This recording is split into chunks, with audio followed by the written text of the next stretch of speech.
จะมาทำคลิป Q&A เราไม่ได้ใช้ชีวิตคนเดียวแล้วเบลต้องเลี้ยงน้องคนเดียวด้วยช่วงท้องเบลว่าเบลเหนื่อยสุดแล้วทำไมการมีเขาอยู่ชีวิตเบลมันเหนื่อยจังฉันเพิ่งพาตัวเองได้ทุกอย่างก็รู้สึกว่าแบบชีวิตมันก็แค่นี้หรอแม่ก็ดูแลเบลเหมือนเบลดูแลนิลินอะสวัสดีค่ะเบลนะคะวันนี้เบลก็จะมาทำคลิป Q&A ซึ่งเป็นคลิปที่เบลไม่ได้ทำมานานมากๆแล้วก็เดือนนี้นะคะเป็นเดือนสุดท้ายของปี 2025 ก็เลยรู้สึกว่าเราอยากมาตอบคำถามที่ทุกคนอาจจะอยากถามเราหรือว่าอาจจะอยากรู้นะคะชีวิตเบลปีนี้เป็นปีที่เปลี่ยนแปลงครั้งยิ่งใหญ่ที่สุดในชีวิตเบลเลยก็ว่าได้ก็เลยคิดว่าหลายๆคนอยากรู้อยากฟังหรือว่าอยากมีคำถามมากมายที่ถามเราแต่ว่าบางอย่างเบลก็อาจจะไม่ได้ตอบในสตอรี่เพราะว่ามันยาวมากๆจริงๆถ้าแบบเราจะตอบนะคะก็เลยว่าเราจะมาทำคลิปอัปเดตทุกคนชีวิตของเราแล้วก็คำถามที่ทุกคนอยากรู้เกี่ยวกับตัวเบลนะคะมากกว่านี้ไอจีติ๊กตอกอาจจะไม่ได้พูดนะคะก็เลยอยากจะมาทำคลิปรวบรวมคำถามที่เบลนะคะได้ถามไปในสตอรี่ว่าอยากจะถามอะไรเบลนะคะคำถามนะคะเบลก็ได้คัดมาระดับหนึ่งซึ่งมันก็จะมีคำถามที่ค่อนข้างคล้ายๆกันนะคะเบลก็จะเลือกเป็นคำถามเดียวแล้วก็อาจจะตอบรวมกันให้เลยเดี๋ยวมาอัปเดตกันคลิปนี้เลยพอมีเบบีแล้วมีอะไรเปลี่ยนไปบ้างสิ่งที่เบลรู้สึกว่าเปลี่ยนไปเลยนะคะก็คือการใช้ชีวิตเปลี่ยนแบบพรึบอย่างนี้เลยนะคะเบลรู้สึกว่าอันนี้แหละที่เปลี่ยนรูทีนการใช้ชีวิตวางแผนการออกไปข้างนอกเปลี่ยนเยอะมากจริงๆเอาง่ายๆว่าเราไม่ได้ใช้ชีวิตคนเดียวแล้วเราใช้ชีวิตแบบฉันมีลูกเข้าใจปะเราก็จะไม่สามารถไปล้านลาไปแบบอะไรอย่างนี้ได้นะคะอาจจะช่วงแรกด้วยแหละเพราะว่าเราก็ต้องดูแลเขานะคะแปลว่าที่เปลี่ยนจริงๆคือช่วงแรกๆเลยที่เราอาจจะต้องใช้ชีวิตอยู่กับเขาเยอะมากๆให้เวลาเขาเยอะมากๆนะคะคุณแม่ได้กินอะไรบำรุงน้ำนมไหมเพราะว่านิลินจำมากๆเราจะบอกเลยว่าเบลภูมิใจมากคือเบลตั้งกับตัวเองไว้เลยว่าเบลจะให้นมตัวเองกับลูกเท่านั้นจะไม่ให้นมเสริมไม่ให้นมผงอยากจะให้นมล้วนตอนที่เบลคลอดน้องมาเนี่ยน้องก็ช่วยด้วยนะคะเพราะว่าน้องเขาก็ดูดเป็นด้วยน้ำนมก็เริ่มมาตั้งแต่วันที่2เลยแล้วน้ำนมก็มากับที่น้องกินพอน้องกลับมาบ้านเบลก็มีน้ำนมให้น้องกินได้แบบเยอะขึ้น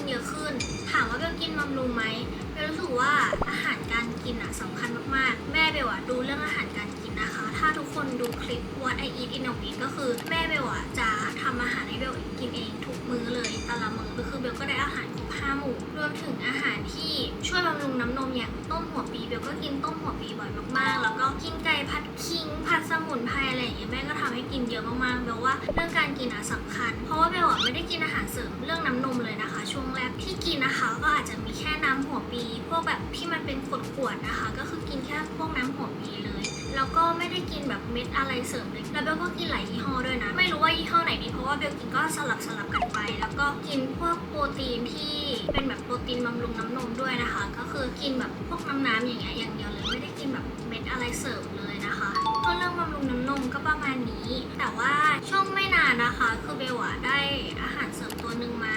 เป็นของที่เบลอยู่ไฟนะคะคือเขาก็มานวดเปิดท่อนะคะคือช่วงเบลออกจากโรงพยาบาลได้ประมาณ2 อาทิตย์กว่าเบลก็ให้เขามานวดเปิดท่อน้ำนมให้นะคะช่วงแรกเนี่ยคือเราจะไม่ค่อยรู้เรื่องการแบบดูแลตัวเองทำให้มีนมตันบ้างนะคะเราก็เลยให้เขามาช่วยนวดเคลียร์เต้าที่มันแบบตันแล้วเขาก็จะให้ความรู้เวลาเราปั๊มเวลาเราให้นมลูกคือเราควรจะให้นมลูกแล้วก็ปั๊มนมต่อถ้าถามว่าเบลทำไหมเบลก็ทำบ้างไม่ทำบ้างเอาที่เราสะดวกสบายใจนะคะเพราะว่าไม่อยากให้มันแบบเครียดแล้วก็ฟิกมากเกินไปถ้าอยากให้นมแบบเยอะมากๆเราก็เป็นแม่สายสต๊อกก็คือต้องให้นมลูกแล้วเราก็จะต้องปั๊มออก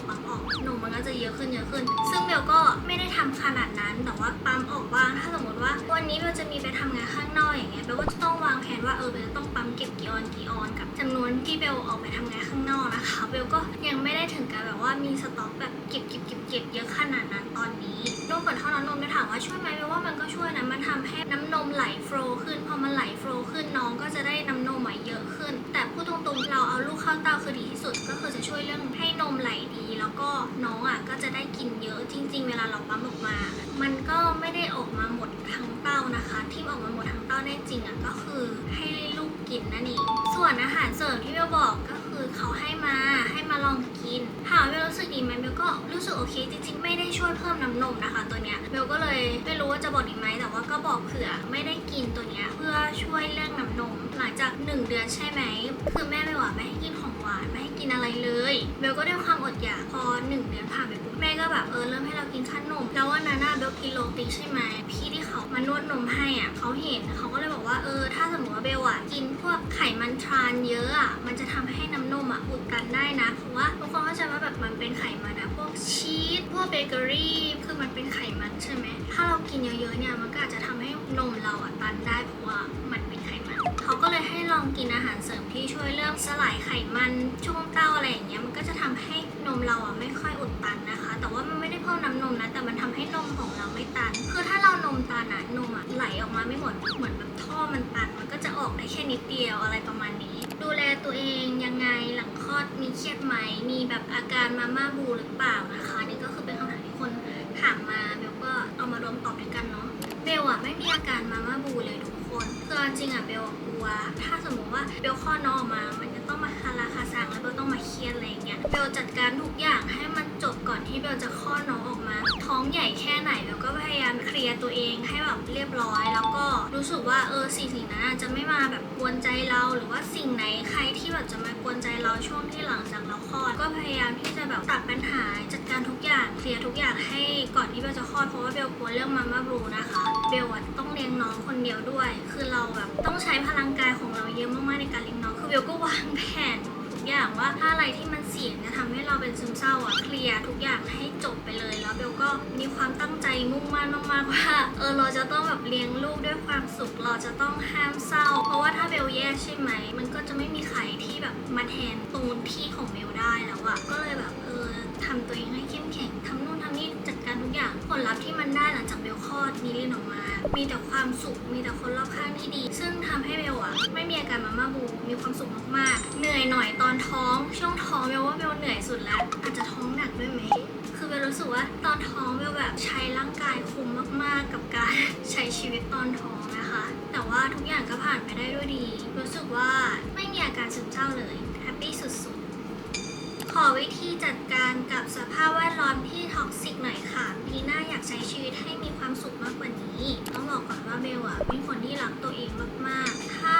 วันหนึ่งคนรอบข้างของเบลเปลี่ยนไปหรือว่าคนคนนั้นทำให้ชีวิตของเบลรู้สึกว่าทำไมการมีเขาอยู่ชีวิตเบลมันเหนื่อยจังทำไมการมีเขาอยู่รู้สึกไม่แฮปปี้ทำไมการมีเขาอยู่เบลรู้สึกว่าเบลเครียดซึ่งบางทีเบลต้องเหนื่อยกับตัวเองมากๆอะไรอย่างเงี้ยเบลก็รู้สึกว่าเบลจะตัดคนคนนั้นออกจากชีวิตถึงแม้ว่าแบบมันจะมีปัจจัยหลายอย่างเราต้องพึ่งพาเขานู่นนี่นั่นเบลแบบไม่ฉันพึ่งพาตัวเองได้ทุกอย่างฉันทำได้ความสุขของเบลมันสำคัญกว่าสิ่งที่เบลจะได้รับจากคนนั้นคนนี้สมมติว่าถ้าเราไปเจอคนคนนึงแล้วแบบเขามีผลประโยชน์กับเรานะแต่เราทุกข์ใจมากเลยเบลไม่เอาผลประโยชน์นั้นเบลไม่เอา เบลจะเลือกตัวเองเพราะว่าเบลรู้สึกว่าความสุขของเบลสำคัญที่สุดในชีวิตของเบลเพราะว่าทุกคนคิดดูว่าการที่คนเราจะมีความสุขในทุกๆวันมันยากมากๆมันดูเหมือนง่ายนะแต่ว่ามันยากชีวิตของเบลไม่ได้รู้สึกว่าจะต้องเวอร์วังอะไรขนาดนั้นแค่เรามีความสุขเราแฮปปี้เราทำได้ทุกคนหมายถึงว่าถ้าเรามีความสุขเราก็จะมีแรงใจแล้วเราจะมีแรงกายแล้วเราก็จะสามารถไปถึงเป้าหมายที่เราทำได้แต่ถ้าเรามีความทุกข์แล้วเราเสียใจไม่สามารถที่จะแบบทำในสิ่งที่เราอยากจะทำได้เต็มร้อยนะคะทุกอย่างมันขึ้นอยู่กับความรู้สึกทุกคนมันก็เหมือนแพชชั่นจะทำให้เรามีแรงทำนู่นทำนี่ซึ่งแพชชั่นมันก็มาจากความสุขถูกไหมถ้าเราไม่มีความสุขเราก็ไม่มีแพชชั่นไม่มีแพชชั่นเราก็หมดไฟแล้วทำอะไรไม่ได้เลยแล้วก็เลยมองว่าตัวเราคือคนที่ทำทุกอย่างเพราะงั้นเราต้องแคร์ตัวเองมากๆถ้าทุกคนอยากมีความสุขทุกคนก็ต้องแคร์ตัวเองมากๆอย่าให้ตัวเองได้เจ็บอย่าให้ตัวเองได้เสียใจอย่าให้ใครมาทำร้ายเราเป็นคนเลือกนะทุกคนเราเลือกให้เขาจะทำร้ายเราหรือว่าเราจะเลือกที่เราจะออกมาไม่ให้เขาทำร้ายเราเลือกได้เพราะงั้นเลือกตัวเองนะคะถ้าสมมติมันไม่ดีก็ออกมาจากตรงนั้นไม่ว่าจะสภาพแวดล้อมแบบไหนหรือว่าความสัมพันธ์แบบไหนคือมันทุกความสัมพันธ์เลยนะที่เราพูดถึงถ้ามันไม่ดีก็ออกมาเพราะสุดท้ายคนที่อยู่กับเราก็คือตัวเราเองไม่ค่อยพูดอะไรแบบนี้มานานมากแล้วก็คืออยากให้รักตัวเองมากๆแล้วก็แคร์ตัวเองมากๆนะคะแล้วก็เลือกสิ่งที่ดีที่สุดให้ตัวเองแล้วเบลไม่ใช่เป็นคนคิดแค่แบบเขาไม่ดีฉันออกมาแล้วคือเบลคิดหลายอย่างแล้วนะเบลเป็นคนที่คิดหลายอย่างแล้วเป็นคนที่มองหล ลายทางมากๆแล้วก็รู้สึกว่าสิ่งไหนดีที่สุดกับตัวเราเบลก็จะเลือกทางนั้นโดยที่เบลรู้สึกว่ามันก็เป็นทางเลือกที่โอเคที่สุดแล้วประมาณนั้นใช้อะไรดูแลแผลผ่าคลอดมาหมวดดูแลตัวเองนิดนึงนะคะเบลใช้แค่ครีมลดรอยแผลเป็นอย่างเดียวเพราะว่าหมอบอกว่าให้ใช้แค่นี้นะไอเรามันก็ไม่กล้าใช้อันอื่นเนี่ยเพราะว่าหมอบอกว่าใช้แค่นี้นะอะไรอย่างเงี้ยเบลใช้เดอร์มาตริกอัลต้าซึ่งตัวเนี้ยหมอบอกว่าให้ไปซื้อเอานะคะเราก็ไปซื้อก็หลอดอยู่ประมาณ700-800มั้งประมาณแบบเกือบพันอะเบลก็ทาแค่ครีมตัวนี้เลยนะคะเช้าเย็นไม่ได้แบบอะไรอย่างอื่นเลยเพราะว่าคุณหมอให้ใช้แค่นี้เราก็โอเคค่ะใช้แค่นี้ใช้มาเกือบ2 เดือนแล้วก็รู้สึกโอเคนะเพราะว่ามันก็ไม่ได้ยุ่งยากอะไรก็แค่ทาเช้าเย็นทุกวันนะคะหมอบอกว่าให้ใช้ประมาณ3 เดือนเราก็จะทาตามที่หมอบอกเพราะว่าไม่ได้ดูแลอะไรพิเศษมากมายเลยต่อมาอยากพานิลินไปเที่ยวไหนครั้งแรกตัวเบลเองชอบไปเที่ยวเขาใหญ่นะคะเบลชอบเขาใหญ่มากๆก็เลยคิดว่าถ้านิลินเริ่มออกไปข้างนอกได้แล้วก็อยากจะพานิลินไปเขาใหญ่ถ้าไปต่างจังหวัดไปเขาใหญ่กับไปทะเลอะไรอย่างเงี้ยเพราะว่าเบลชอบเขาใหญ่แต่เขามองเห็นต้นไม้เยอะเบลแบบเห็นคลิปต่างประเทศใช่ไหมเขาให้ลูกไปเห็นต้นไม้เพราะว่าถ้าเราเลี้ยงแต่ในบ้านวิวที่เขาเห็นมันก็จะเป็นแค่เพดานก็เลยคิดว่าถ้าเขาโตหน่อยเนี่ยก็อาจจะพาแบบไปดูต้นไม้ไปดูธรรมชาติเขียวๆอะไรประมาณนี้แผนปีหน้าจะทำอะไรบ้างคะมีแผนที่จะทำค่อนข้างเยอะแต่ว่าก็ยังไม่ได้ล็อกโมว่าเราจะทำอะไรแต่ว่าอยากจะให้ตัวเองเนี่ยเติบโตมากขึ้นขยายมากขึ้นนะคะนี่คือที่ตั้งใจจะทำปีหน้าเพราะว่าเราก็มีเจ้าตัวเล็กแล้วเราก็อยากจะแบบทำอะไรที่เราสามารถซัพพอร์ตตัวเล็กของเราได้ในอนาคตอันไกลนะคะก็ตั้งใจใช้ชีวิตมากขึ้นมันจะตั้งใจชีวิตมากขึ้นหรอก็ฟังแปลกๆแต่ว่านั่นแหละเราอยากเติบโตมากขึ้นในสายงานตัวเองแล้วก็อยากที่จะเติบโตในสายงานด้านอื่นๆด้วยที่แบบเบลก็อยากทำอะไรอย่างเงี้ยต้องแบบไปวางแผนก่อนนะคะก็เลยอาจจะยังไม่ได้บอกทุกคนแต่ว่าถ้าเบลแบบทำอะไรออกมาก็ฝากทุกคนซัพพอร์ตเราด้วยนะคะก็จะตั้งใจทำมากๆexpectation และ reality ในการเลี้ยงลูกของเบลไม่ได้คาดหวังอะไรนอกจากจะเลี้ยงให้เขาเติบโตมาได้ดีแล้วก็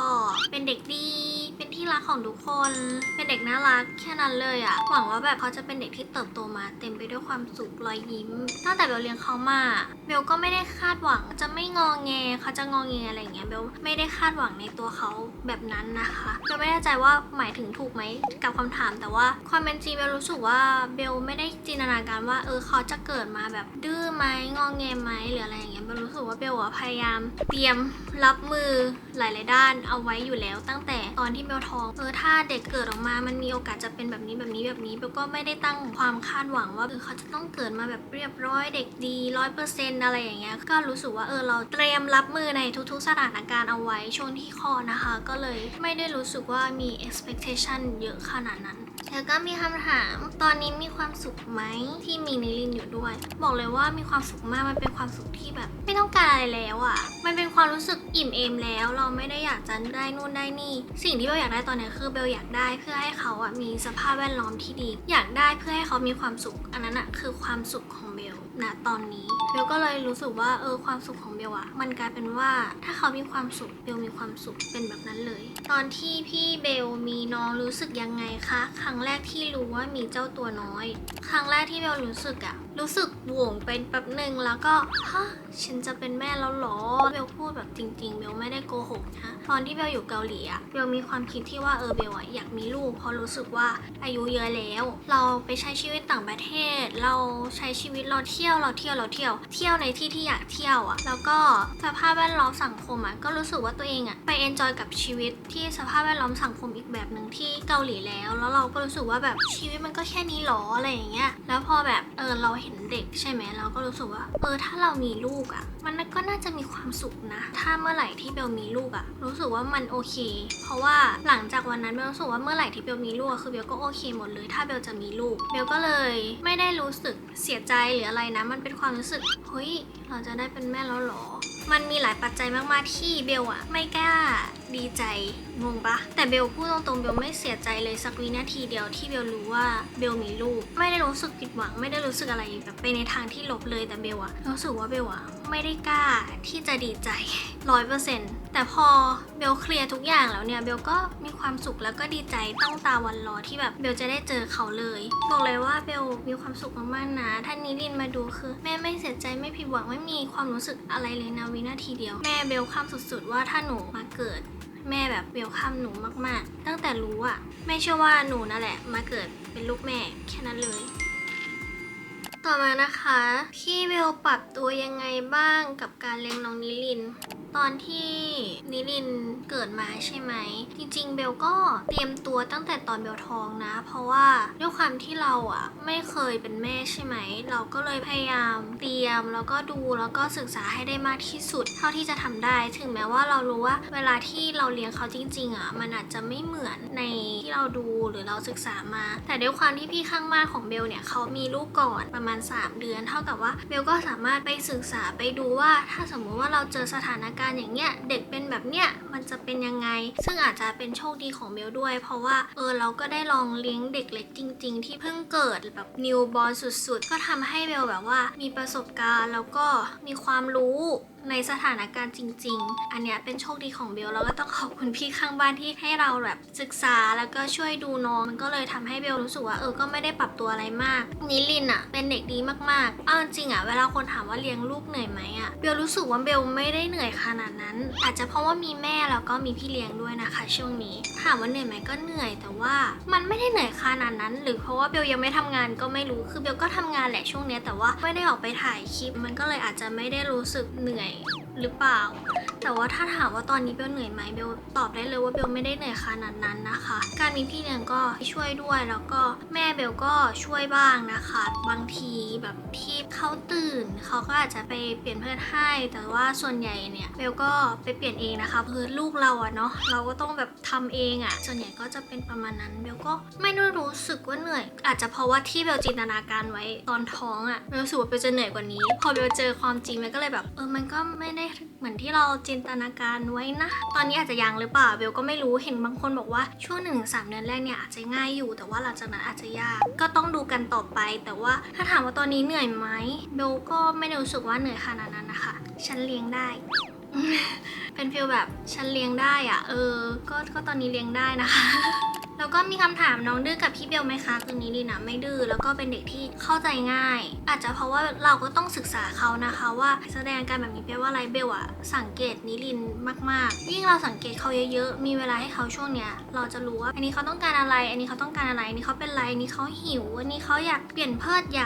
ากให้อุ้มเดินนู่นนี่นั่นอะเบลก็แบบศึกษาจากพฤติกรรมร่างกายของเขาบางทีอะเด็กร้องอะมันไม่ได้แปลว่าเขาหิวนมอย่างเดียวเราก็ต้องดูพฤติกรรมอย่างอื่นประกอบด้วยนะคะซึ่งเด็กแต่ละคนนะเบลพูดได้เลยว่าไม่เหมือนกันเบลก็ไม่กล้าบอกว่าพฤติกรรมของนิลินอะมันจะเป็นเหมือนกับลูกคนอื่นๆก็ต้องสังเกตแล้วก็ศึกษาของแต่ละคนไปเพราะว่าเด็กบางคนอะก็พฤติกรรมไม่เหมือนกันนะคะต่อมาทำยังไงให้หน้าท้องลดแล้วก็ผิวกลับมาดีเหมือนเดิมเบลต้องบอกเลยว่าตอนที่เบลท้องเบลผิวดีมากกว่าตอนที่เบลไม่ท้องนะคะแล้วก็เอฟเฟกต์มันก็ยังคงอยู่ในตัวเบลตอนนี้ซึ่งเบลก็ดีใจมากๆที่เอฟเฟกต์อันนี้ยังอยู่ตอนที่เบลคลอดนิลินออกมาเบลก็กลัวนะว่าเฮ้ยผิวเราจะกลับไปเป็นก่อนที่เราจะท้องหรือเปล่าเพราะว่าตอนท้องช่วงนั้นผิวเบลแบบตรงนี้คือผื่นขึ้นเต็มหน้าซึ่งไม่รู้ว่าเกิดจากอะไรนะคะก็ไม่เคยเป็นมาก่อนแล้วก็มาหายช่วงที่ท้องนิลินก็เลยแบบกลัวนิดนึงว่าหน้าเราจะกลับไปเป็นแบบเดิมไหมแต่สรุปไม่นะคะหน้าก็คือยังใสสวยกิ๊งเหมือนเดิม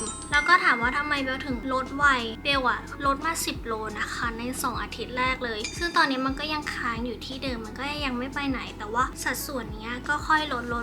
ลงนะคะช่วงท้องเบลก็มีอยู่ไฟนะคะก็ช่วยลดหน้าท้องไปได้นิดหน่อยนะคะแล้วก็ไม่มีแล้วเพราะว่าเบลให้นมนิลินเขาบอกว่ายิ่งเราให้นมลูกนะคะน้ำหนักเราจะลงไปไวมากๆเพราะว่าไขมันของเราเนี่ยจะไปผลิตเป็นน้ำนมให้ลูกของเรากินก็เท่ากับว่าลูกเราก็จะดึงไขมันของเราไปกินนะคะถ้าใครให้นมลูก 100% น้ำหนักจะลงไวมากๆซึ่งเบลให้นมนิลิน100% ก็คือเป็นนมของเบลก็แบ่งไขมันของเบลนะคะไปให้นิลินนั่นเองก็อันนี้ก็คือเคล็ดลับในการลดน้ำหนักจริงๆมันก็ต้องกระชับด้วยเบลก็คิดอยู่ว่าสักเดือนหน้าเนี่ยเบลจะเริ่มแบบออกกำลังกายแบบเล็กๆนะคะสำหรับ หรับคุณแม่หลังคลอดที่ไม่ได้หนักมากเบลก็หาตาม YouTube เลยนะเบลก็ไม่ได้แบบดูอะไรเป็นพิเศษหรือว่าไปยิมอะไรอย่างเงี้ยเพราะว่าลองออกเองที่บ้านก่อนแล้วถ้าแบบมันไม่ไหวจริงๆแล้วก็ร่างกายเราภายในอะไรอย่างเงี้ยโอเคขึ้นแล้วก็อาจจะไปยิมนะคะถ้าถามว่าเบลทำยังเบลยังไม่ทำนะคะเบลก็เลยมาบอกไม่ได้ว่ามันเห็นผลไม่เห็นผลแต่ว่าอันนี้คือแผนที่เบลกำลังจะทำ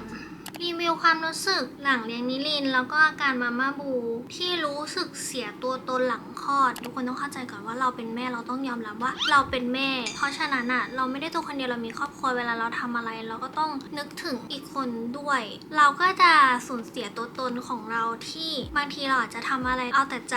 ซึ่งเราทำเอาแต่ใจเราเจ็บคนเดียวถูกปะแต่ว่าหลังจากเนี้ยถ้าเราทำอะไรเราต้องคิดเยอะเพราะว่าเรายังมีคนที่เราจะต้องดูแลคนที่เราจะต้องป้องเท่ากับว่าเราก็ต้องระวังตัวเองแล้วก็ระวังในหลายเรื่องให้มันไม่กระทบกับเขาแล้วก็ครอบครัวของตัวเองนะคะเบลรู้สึกว่ามันเปลี่ยนไปแต่ว่ามันไม่ได้รู้สึกว่าเราเสียตัวตนเดิมเพราะว่าเบลพูดตรงๆนะว่าทุกคนยังมีความเป็นเด็กอยู่ในตัวเบลก็ยังมีความเป็นเด็กอยู่ในตัวอยู่รู้สึกได้ตอนที่แม่มาอยู่กับเบลใช่ไหมมาช่วยดูซึ่งตอนที่แม่อยู่กับเบลแม่ก็ดูแลเบลเหมือนเบลดูแลนิลินเข้าใจปะแม่ดูแลเบลแบบเหมือนเบลยังเป็นแบบเด็กน้อยของเขาแล้วบวกกับเบลดูแลนิลินมันทำให้เบลรู้สึกได้เลยว่าเราก็ยังเป็นเด็กในสายตาของแม่เราถึงแม้ว่าเราจะยังมีลูกก็ตามเขาก็จะแบบดูแลเราเหมือนเด็กเหมือนเดิมทั้งที่แบบเราก็มีลูกแล้วมันก็เหมือนสิ่งที่เบลดูแลนิลินตอนนี้เบลก็เลยแบบมองย้อนกลับไปมันทำให้เบลเข้าใจว่าจริงๆเราก็ยังรู้สึกว่าเราก็ยังเด็กอยู่นะคือตัวตนของเราเบลก็รู้สึกว่าก็ไม่ได้เสียนะคะตัวตนก็คือเบลก็ยังเป็นเบลแต่แค่บางอย่างเราอาจจะต้องโตขึ้นมีข้อจำกัดบางอย่างมากขึ้นเข้าใจหลายๆอย่างมากขึ้นแค่นั้นเลยแต่พอแบบว่าเบลอยู่กับนิลินเบลจะรู้สึกว่าตัวเองโตขึ้นเพื่อที่จะดูแลเขาปกป้องเขาประมาณนั้นบางทีเบลนั่งอยู่ตัวเองเบลก็ทำไมฉันยังดูแบบอยู่เด็กเลยแบบยังคิดอยู่เลยว่าเฮ้ยฉันแบบมีลูกแล้วหรออะไรอย่างเงี้ยฉันเป็นแม่แล้วหรอก็เลยรู้สึกว่าเบลไม่ได้เสียตัวตนตรงนั้นไปเบลก็ยังปัญญาอ่อนกับเพื่อนเหมือนเดิมแต่อาจจะน้อยลงอาจจะดูสุขุมขึ้นอาจจะแบบใจเย็นขึ้นบ้างอันนี้ที่ฟังจากเพื่อนนะเพื่อนบอกว่าแบบเบลดูแบบสุขุมขึ้นดูใจเย็นขึ้นเบลว่ามันเป็นไปเองนะเบลก็ไม่ได้รู้สึกว่าเบลเสียตัวตนอะไรไปบางทีเบลก็ยังปัญญาอ่อนเหมือนเดิมจะให้จิ๋วเรียนโรงเรียนแบบไหนอยากให้จิ๋วได้เรียนภาษาอังกฤษเยอะๆคือที่เบลแพลนไว้นะคะเบลจะให้เขาเรียนโรงเรียนที่มี2ภาษานะคะเป็นแบบไบลิงกัวเพื่อที่เขาจะได้ภาษาแต่ใจเบลอยากให้เขาเรียนภาษาเพิ่มก็คือภาษาจีนเพราะรู้สึกว่ามันเป็นภาษาที่สำคัญแล้วเบลรู้สึกเสียดายถ้ารู้ว่าโตมาเบลจะได้ใช้ชีวิตเยอะขนาดนี้เบลรู้สึกว่าภาษาจีนสำคัญมากๆไม่ว่าจะเป็นการเข้าสังคมหรือว่าเป็นการแบบไปเที่ยวหรือว่าการเอาตัวรอดแล้วก็การทำงานนะคะเบลรู้สึกว่ามันต้อง3ภาษาแล้วก็อยากให้เขาได้ภาษาจีนเบลรู้สึกว่าภาษาจีนถ้าได้แล้วมันจะเป็นประโยชน์กับชีวิตมากๆก็เลยอยากให้เขาเรียนภาษาจีนด้วยโมเมนต์ที่ตัดสินใจว่าจะเดินหน้าต่อเพื่อเด็กคนนี้จุดๆนั้นยากมากไหมคะแล้วก็ผ่านมาได้ยังไงถ้าที่มันยากนะมันน่าจะเป็นแบบสภาพแวดล้อมและคนรอบข้างนะตอนนั้นมากกว่าเพราะว่าเราแบบได้คำพูดหรือว่าคำต่างๆที่มันดูแบบกระทบจิตใจแล้วบางทีเราก็รู้สึกว่าหรือเราจะทำไม่ได้นะแต่ว่าเบลมั่นใจในตัวเองมากๆว่าถ้าเด็กคนเนี้ยเบลดูแลเบลจะทำให้เขาเติบโตมาแบบอย่างดีพยายามมากๆเพื่อที่จะปกป้องเขาให้เขาเติบโตมาดีแล้วก็สภาพแวดล้อมที่ดีมีแต่ความสุขไม่มีใครไปพูดหมายถึงว่าคนรอบข้างนะเบลอยากให้เขาอยู่ที่สภาพแวดล้อมดีๆคนรอบข้างดีๆนะคะแล้วก็ไม่ท็อกซิกทำให้เบลรู้สึกว่าเบลต้องสู้เพื่อเขาก็คือเด็กแล้วเขาก็ไม่รู้เรื่องกว่าเขาจะรู้เรื่องก็อีกหลายปีอาจจะ10 กว่าปีก็ได้เบลก็รู้สึกว่าเบลต้องเข้มแข็งถ้าเบลไม่เข้มแข็งแล้วใครจะปกป้องเขาใครจะดูแลเขาใครจะเลี้ยงเขาเบลก็รู้สึกว่าเบลก็ต้องเข้มแข็งไม่ได้ยากขนาดนั้นเพราะว่าเบลรักเขามากเบลก็เลยไม่ได้รู้สึกว่ายากขนาดนั้น fighting ชีวิตเราต้องไปต่อนะคะก็อาจจะมีเครียดบ้างแหละแต่ว่าก็ผ่านมาได้แล้วนะคะก็รู้สึกชื่นชมตัวเองมากที่ผ่านช่วงเวลานั้นมาได้วิธีที่ผ่านมาได้ก็คือเบลรักเขามากแล้วก็รักตัวเองมากนั่นแหละแค่นั้นเลยอยากให้บอกแนวความคิดการใช้ชีวิตก่อนมีลูกและหลังมีลูกการใช้ชีวิต อันนี้มาพูดตรงๆนะก่อนเบลจะมีลูกใช่ไหมเบลใช้ชีวิตแบบวันต่อวันเดือนต่อเดือนปีต่อปีอันนี้พูดจริงๆคือเบลไม่ได้รู้สึกว่าเบลจะมีโกหรือว่าจะมีเป้าหมายอะไรที่แบบเฮ้ยฉันต้องทำให้สำเร็จภายในปีนี้นะปีนี้นะเบลก็ใช้ชีวิตไปเรื่อยๆใช้ชีวิตมีความสุขอยากเที่ยวก็เที่ยวอยากไปไหนก็ไปอยากทำอะไรก็ทำเป็นอย่างนั้นเลยแต่ว่าตอนเนี้ยเบลทำอะไรเบลก็ต้องคิดถึงลูกอนาคตของลูกแล้วก็มีเป้าหมายที่อยากจะทำเพื่อลูกอยู่ๆก็เป็นคนแบบวางแผนขึ้นมาก่อนหน้านี้เบลไม่ใช่คนวางแผนอะไรเลยแต่พอเบลมีลูกอะเบลวางแผนทุกอย่างอะเรื่องการเงินเรื่องการเรียนอนาคตสภาพแวดล้อมที่เราอยากจะทำให้เขาอะไรอย่างเงี้ยก็เปลี่ยนไปเอาง่ายๆว่าอยากเห็นเขาเติบโตอยากเห็นแบบให้เขาได้แต่สิ่งดีๆอยากให้สิ่งที่ดีที่สุดกับเขาเป็นแบบฟิลนี้ใช้ชีวิตเพื่อที่เราแบบเรามีสิ่งที่เราอยากจะมีชีวิตต่อหรอถ้าพูดอย่างเงี้ยก็ประมาณนั้นเลยแบบมีชีวิตต่อเพื่อคนคนนี้อะไรอย่างเงี้ยเบลจะพูดไม่ค่อยเข้าใจแต่ว่าทุกคนจะเข้าใจใช่ไหมมีคนบอกว่าอยากรู้รูทีนในทุกวันเวลามีลูกเบลว่าทุกคนอาจจะเคยเห็นผ่านคลิปบ้างแต่เบลจะมาพูดถึงรูทีนของเบลนะคะหลังที่เบลมีลูกเบลตื่นเช้ามาใช่ไหมคือเบลก็จะให้เขาเข้าเต้าจนเบลตื่นสนิทอะเบลจะตื่นสนิทประมาณ10 โมงถึง10 โมงครึ่งอันนี้ก็คือเป็นช่วงเวลาที่ตื่นสนิทก็กินข้าวปุ๊บช่วงนี้เบลกินข้าวนิลินก็จะอาบน้ำนะคะนิลินนะมีพี่เลี้ยงนะคะเบลก็จ้างพี่เลี้ยงด้วยพี่เลี้ยงก็จะแบบน้ำให้นิลินพอน้ำเสร็จปุ๊บนิลินก็จะลงไปข้างล่างนะคะตอนนี้ก็ลงไปเล่นเพราะว่าเวลาเขาตื่นมาช่วงเช้าเขาจะลงแบบไปเล่นลืมตาเล่นกับคนนู้นคนนี้นะคะช่วงเนี้ยเขาก็จะลงไปเล่นจะพักหนึ่งเขาก็จะกินนมก็คือเบลก็เขาเข้าเต้าเสร็จปุ๊บเขาก็อุ้มหลับเขาก็หลับแล้วเขาก็ตื่นมาเล่น แล้วเขาก็กินนมแล้วก็หลับซึ่งเบลก็จะเป็นแบบนี้แหละเบลก็จะรอให้นมเขาบางทีเบลก็ทำงานถึงเวลาให้นมเบลก็พักแล้วก็ไปให้นมเขาแล้วก็ดูทีวีประมาณนี้เพราะว่าเอาจริงอะตอนนี้เบลเหมือนลางาน3 เดือนอะเบลรู้สึกว่า3 เดือนนี้มันจะเป็น3 เดือนที่เบลอะอยากจะให้เวลากับนิลินแบบดูแลเขาเบลรู้สึกว่าเป็นช่วงที่สำคัญช่วงหนึ่งเลยแล้วก็รู้สึกว่าอยากให้เขาอะได้กินนมจากเต้าช่วง3 เดือนแรกนี่ออกไปทำงานบ้านนะคะก็จะปั๊มนมทิ้งไว้อย่างที่บอกพอทำงานเสร็จจะกลับมาบ้านนะคะช่วงเดือนแรกเบลไม่ออกไปไหนเลยก็คืออยู่แต่บ้านอย่างเดียวมีออกไปทำงานบ้างถ้าสมมติว่าจำเป็นจริงๆก็แค่นี้ไม่ได้ไปไหนมากมาย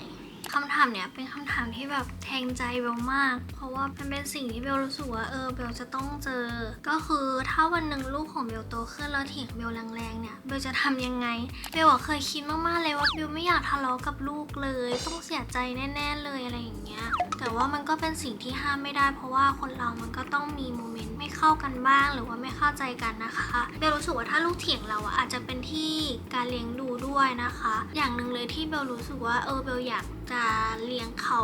ก็คือให้เขาเป็นคนพูดด้วยน้ำเสียงใจเย็นถ้าจะทะเลาะกันนะก็ทะเลาะกันด้วยน้ำเสียงใจเย็นได้ไหมล่ะอะไรอย่างเงี้ยตอนนี้ที่เบลเลี้ยงเขาเบลไม่เคยดุเขาเลยสักคำนะคะตั้งแต่เลี้ยงมา2 เดือนถึงเขาจะร้องไห้ดังแค่ไหนหรือว่ามันก็จะมีช่วงงี่เง่าของเด็กทารกเนาะเพราะว่าแบบช่วงเปลี่ยนร่างกายบางทีเขาไม่เข้าใจซึ่งเบลแบบ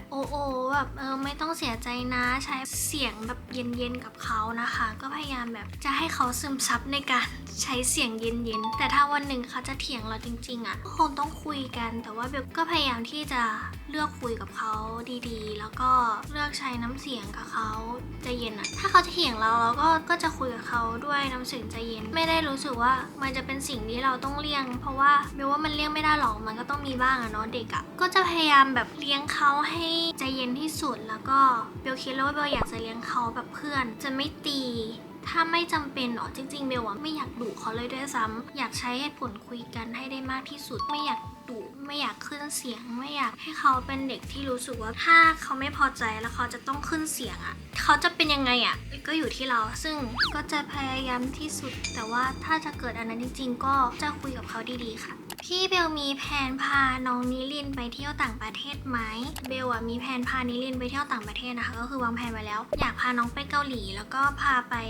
ประเทศหนึ่งที่มีดิสนีย์แลนด์อยากพาน้องไปดิสนีย์แลนด์คิดว่าน่าจะก่อนน้องจะ2 ขวบนะคะตอนนั้นน้องก็เริ่มรู้เรื่องแล้วก็มีความสนุกแล้วคือสามารถเอนจอยว้าวแบบนู่นนี่นั่นได้ก็เลยรู้สึกว่าอยากจะพาไปช่วงแบบขวบกว่าๆนะคะเดินได้แล้วสามารถเอนจอยกับสภาพแวดล้อมได้สามารถสนุกได้อะไรอย่างเงี้ยก็เลยอยากจะพาไปช่วงนั้น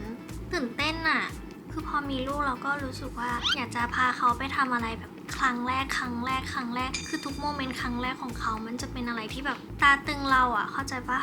ทำไมน้องถึงชื่อนิลินความหมายของชื่อนิลินนะคะเป็นเด็กที่ไม่มีมนทินเป็นเด็กที่แบบเพียวมากๆเป็นเด็กบริสุทธิ์เราอยากให้เขาเป็นเด็กที่ไม่ได้ริษยาหรือว่าอิจฉาใครเป็นเด็กที่จิตใจดีอะไรอย่างเงี้ยก็เลยชอบชื่อนี้รู้สึกว่าความหมายมันดีแล้วก็เหมาะกับนิลินมากๆเพราะว่าเขาอ่ะเป็นเด็กที่เบลรู้สึกว่าเขาเป็นเด็กที่บริสุทธิ์สำหรับเบลก็เลยชื่อนิลินนะคะเรื่องอาหารเสริมบำรุงแม่และเด็กตอนท้องทานอะไรบ้างตอนท้องอ่ะเบลก็ทานเยอะมากๆนะคะเบลทานประมาณ6 เม็ดต่อวันเลยคือเบลจะมีทานโอเมก้าธาตุเหล็กแคลเซียมวิตามินซีวิตามินบีรวมผักผลไม้รวม6 เม็ดนะคะก็คือที่เบลกินมีโปรตีนด้วยนะคะเพราะว่าพวกเนี้ยก็คือบำรุงน้องใช่ไหมแต่ว่าผักผลไม้รวมเนี่ยมันจะช่วยเรื่องระบบขับถ่ายนะคะเบลก็เลยกินด้วยเพราะว่าช่วงท้องเนี่ยก็ท้องผูกถ้าช่วงไหนเนี่ยท้องผูกหนักๆก็จะกินไฟเบอร์เสริมนะคะซึ่งทั้งหมดเนี่ยเบลกินของนิวทรีไลท์หมดเลยแอมเวย์นั่นแหละกินของนิวทรีไลท์หมดเลยแม่ก็คือซื้อจัดไว้ให้หมดราคาแรงหน่อยแต่เบลว่าคุ้มค่านะคะหลังจากที่เราเห็นจิ๋วออกมาแล้วก็รู้สึกว่าคุ้มค่ากับการที่เรากินอาหารเสริมอันนี้ก็คือที่เบลกินนะส่วนหลังคลอดเนี่ยหลังคลอดอ่ะคุณหมอเขาก็จะให้เรากินแคลเซียมนะคะแล้วก็เสริมธาตุเหล็กตัวนี้ก็คือเราอ่ะจะกินเพื่อเสริมน้องนะคะไม่ได้เพื่อตัวเราเองเพราะว่าเด็กบางคนอ่ะคือรสชาติธาตุเหล็กอ่ะมันแย่มากๆเขาจะให้เป็นน้ำซึ่งขนาดเบลกินเป็นเม็ดอ่ะเม็ดมันยังแบบกลิ่นแรงมากๆเบลก็รู้สึกว่าถ้าลูกกินอ่ะลูกไม่น่าจะชอบมากๆแน่ๆเบลก็เลยแบบเบลยอมกินเองเพราะว่าก็ชินตั้งแต่กินตอนท้องแล้วเบลก็เลยกินธาตุเหล็กเองนะคะส่วนแคลเซียมเนี่ยก็จะช่วยเราเพราะว่าลูกเวลาดูดนมเราไปเนี่ยมันก็จะเสียแคลเซียมในร่างกายเราก็จะมีผมร่วงกระดูกก็รู้สึกว่าสำคัญมากๆกับแม่ๆที่จะต้องกินแคลเซียมช่วงท้องนะคะแล้วก็มีกินแคลเซียมช่วงท้องแล้วก็ธาตุเหล็กแค่นี้เลยนิลินหลังจากกลับจากโรงพยาบาลหมอเขาจะให้วิตามินดีมากินซึ่งเบลก็ให้นิลินกินนะคะกินของยี่ห้อเนี้ยอันนี้คือหมอที่โรงพยาบาลให้ยี่ห้อนี้มานะคะ1 ขวดนิลินกินหมดไปแล้วขวดนึงแล้วเบลก็ไปซื้อกินเองอีกขวดนะคะขอแนะนำให้เราอ่ะกินจนนิลินแบบโตขึ้นเลยนะคะ2-3 ขวบอะไรอย่างเงี้ยกินยันโตเพราะว่ามันช่วยเรื่องภูมิคุ้มกันภูมิแพ้ด้วยช่วยหลายอย่างนะคะแล้วก็การพัฒนาการอะไรอย่างเงี้ยกินตลอดทุกวันนะคะนี่คือนิลินกินทุกวันหมวดอาหารเสริมที่ทั้งเบลแล้วก็นิลินกินตอนนี้ต่อมานะคะสิ่งใดที่เบลภูมิใจในตัวเองที่สุดก็น่าจะตอนที่คนบอกว่านิลินจำม่ำมากเลี้ยงดีมากน้ำนมดีมากผิวพรรณดีมากนิลินตั้งแต่เกิดมานิลินก็ยังไม่ได้แบบถึงกับป่วยเลยนะคะรู้สึกว่าเราก็เลี้ยงดีนะอะไรประมาณนี้แล้วก็ดีใจมากๆที่เขาโตไวแล้วเบลก็รู้สึกว่าพัฒนาการของเขาอ่ะก็ดีเพราะว่าเบลอ่ะใช้เวลาเล่นกับเขานะคะทุกคนอาจจะไม่เห็นแต่ว่าเบลก็เล่นกับเขานิทานให้ฟังเล่นแฟลชการ์ดอะไรที่ดีก็คือทำหมดเพื่อเขาคือตัวเบลอ่ะก็ตั้งใจเลี้ยงเขามากๆแล้วก็แบบไม่รู้ว่าเราแบบดีไม่ดีแต่เบลรู้สึกว่าเบลก็ทำเต็มที่ที่สุดที่เบลทำได้เวลาคนแบบมาเห็นเบลเลี้ยงเขาใช่ไหมคนก็จะมาชมทั้งเพื่อนแล้วก็บางคนที่เคยเจอเบลตอนท้องแล้วเขามาดูเบลเลี้ยงนิลินเขาก็บอกว่าแบบเฮ้ยเบลอุ้มลูกเก่งนะลูกจำมากเลยเลี้ยงดีมากรู้สึกแบบดีใจอันนี้ก็คือสิ่งที่เบลรู้สึกว่าฉันก็เก่งนะถึงแม้ว่าฉันจะเป็นแบบแม่ครั้งแรกฉันก็ทำได้ขนาดนี้เลยเหรอก็ภูมิใจตัวเองก็ภูมิใจตัวเองอยู่นะทุกคนนั่นแหละก็ดีใจมีคนถามว่าดูแลผิวยังไงเพราะว่าเราเป็นคุณแม่แล้วเนาะดูแลผิวไม่ได้เยอะมากนะคะเดี๋ยวจะมาทำคลิปเซลฟ์แคร์ให้ดูแต่ส่วนใหญ่แล้วเนี่ยที่เบลยังดูเหมือนก่อนท้องยังดูไม่โทรมทำยังไงไม่โทรมยังดูแบบไบรท์ดูบลิงอยู่เลยคือเบลอะไม่ขี้เกียจดูแลตัวเองนะคะคุณแม่บางคนอาจจะเลี้ยงลูกแล้วก็ไม่จำเป็นต้องแต่งหน้าหรอกไม่จำเป็นต้องแบบนู่นนี่นั่นเยอะแต่สำหรับเบลอะเบลพยายามใช้รูทีนสกินแคร์ของตัวเองให้เหมือนเดิมมากที่สุดทั้งทาครีมแต่งหน้าทากันแดดพยายามแบบทำทุกวันถึงแม้ว่าเราจะอยู่แต่บ้านใช่ไหมบางวันเบลก็แบบทากันแดดแล้วก็แบบทาแก้มอะไรอย่างเงี้ยทำให้เรามีแรงในการใช้ชีวิตก็เลยยังดูแบบคงสภาพเดิมไว้เพราะว่าตอนที่เรายังไม่มีน้องเราก็แบบดูแลตัวเองแต่เบลก็พยายามที่จะลดขั้นตอนไหมลดขั้นตอนการแต่งหน้าไหมทำให้แบบมันเร็วขึ้นไหมครีมอาจจะลดตัวไหมเน้นเป็นตัวไหนสักตัวหนึ่งไหมอะไรอย่างเงี้ยแล้วก็พยายามหาช็อตคัทให้ตัวเองมากที่สุดแต่ว่าก็ไม่เลือกที่จะไม่ทำอะไรเลยนะคะ นะคะทำน้อยทำมากก็รู้สึกว่าจะพยายามแบบดูแลตัวเองนะคะก็ประมาณนี้นะคะกับ Q&A อัปเดตชีวิตของเราช่วงนี้ส่วนใหญ่ก็อย่างที่บอกว่าเป็นพูดถึงนิลินแล้วก็ชีวิตของเบลที่เปลี่ยนไปตลอด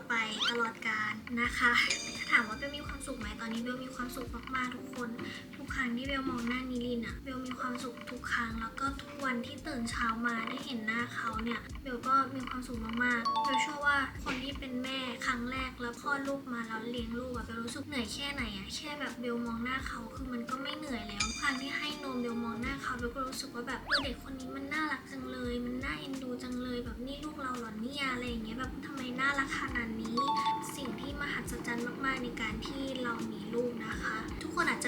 ะยังไม่เข้าใจแต่ว่าถ้าวันนี้ทุกคนมีลูกเบลคิดว่าทุกคนอาจจะเข้าใจนะคะซึ่งมันก็เป็นสิ่งที่เบลไม่เคยเข้าใจมาก่อนจนเบลมาประสบพบเจอด้วยตัวเองก็ขอบคุณทุกคนเหมือนเดิมที่แบบติดตามแล้วก็เป็นกำลังใจให้เบลตั้งแต่ท้องจนถึงตอนนี้นะคะที่น้องเกิดออกมาแล้วก็มีชีวิตที่แบบน่ารักแข็งแรงอยู่ตอนนี้ขอบคุณแทนน้องด้วยที่ทุกคนเอ็นดูน้องมากๆขอบคุณจริงๆนะคะแล้วเบลก็ขอบคุณทุกคนเหมือนกันเป็นแฟนคลับตัวน้อยของเบลมาจนแบบเราก็โตมากพอที่เราก็มีครอบครัวแล้วนะคะขอบคุณมากๆเลยนะก็หวังว่าปีนี้ถ้าสมมติว่ามันอาจจะไม่ใช่ปีที่ใจดีกับใคร